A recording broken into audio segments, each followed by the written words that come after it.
And talking about ICAR being Mexican at heart, I now welcome Lucy to the stage, and we will continue our tour around the globe now after doing this European song contest before. Lucy, you are similar to Iker. Iker is living in Paris, but Mexican at heart. You live in Spain now, but you've spent the last couple of years in Argentina. So I'm not quite sure whether I should say Lucy from Argentina or Lucy from Spain, but welcome to Doc Day. Yes, thank you so much. Well, as you all know, I am a diabetes activist, and yes, I represent Argentina and Spain as a Blue Circle voice for IDF.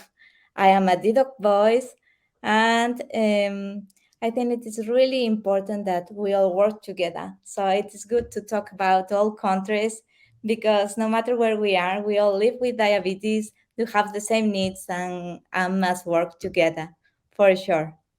And again, bridging between Europe and Latin America and bridging between the international organizations. You mentioned the Blue Circle Voices program of the IDF and the dedoc Voices program that you are a member of. Love it. Can you tell us maybe more on the Argentinian focus, because we want to leave Europe now, and I would love to hear what's happening in Latin America. What is World Diabetes Day? What does it mean to you coming from Argentina, having lived in Argentina? What are the main topics being discussed these days? Well, first of all, World Diabetes Day means personally a celebration of life because we wouldn't be here celebrating World Diabetes Day if insulin wasn't discovered 100 years ago. So, first of all, a celebration and something to be grateful for. And in the second place, it's an opportunity to work for other people, raise awareness about our health condition and improve lives. So it's a great opportunity. Eh, in Argentina, we have different events and campaigns that are being held by associations, and they are different, but mainly initiatives by different local and regional associations in different parts of the country. And what is the main topic this day? What would you consider the most important aspect of what people in Argentina are raising awareness for with their diabetes associations towards the government? Well, access to treatment is always a key claim and key message that we need our insulin and our supplies in order to survive, to be alive.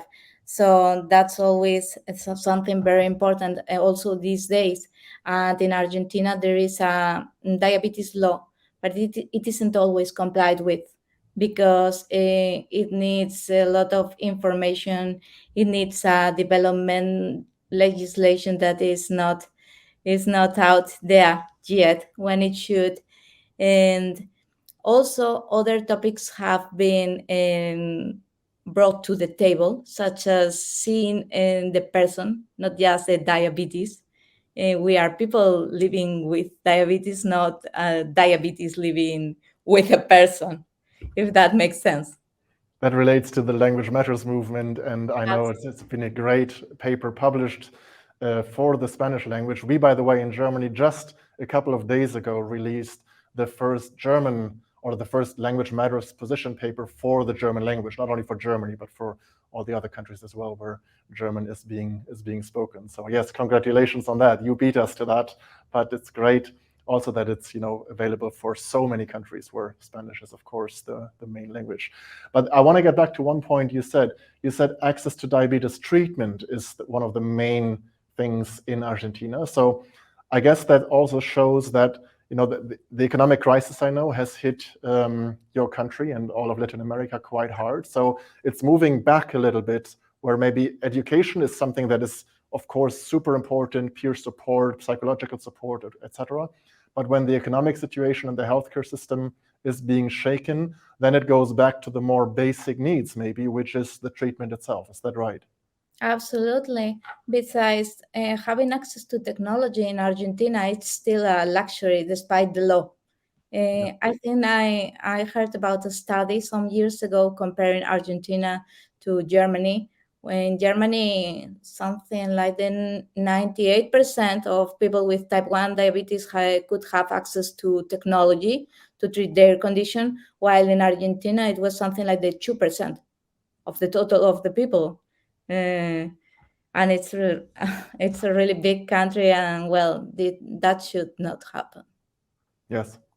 I guess it depends a little bit on which parts of technology you're looking at. If you're looking at simple blood glucose measuring tools or CGM on the other end of the spectrum, or insulin pumps. But of course, in Germany, the healthcare system is working quite well, and I can imagine the situation is much different in Yeah. Argentina. Anyway, you are our model, and we want to get there at some point. Well, reach out, and as much as support we can give, especially through peer support and through the community. This is what we're doing through the dedoc Voices, and thank you for being part of that. Thank you. Lucy, thank you very much. Thank you for reporting from Spain now, but talking about the country where you spent the last couple of years, from Argentina. And we will continue our tour. Thank you, Lucy.